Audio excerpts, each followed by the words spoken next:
Yeah. But I just know that you would have been, I mean, I just thought about, oh, Linda's so glad she is not there. Where is she? And I didn't want to call too early because I didn't want to wake you up because I know y'all are a different time zone. Yeah. Oh, okay. Uh-huh. Okay. All right, well,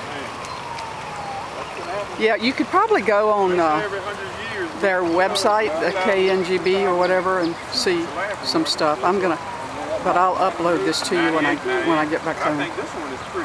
All right. All right. Bye-bye.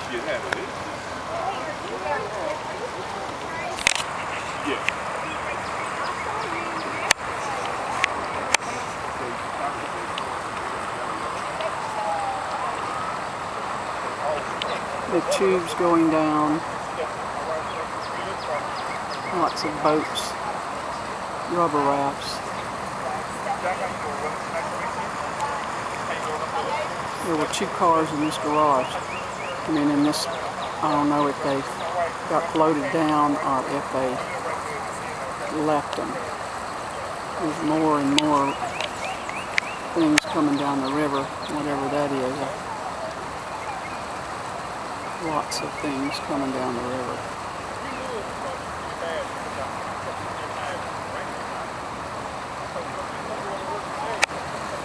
Go around here. As you see, it's very much receded now, but it's still flowing down into the river, as you see.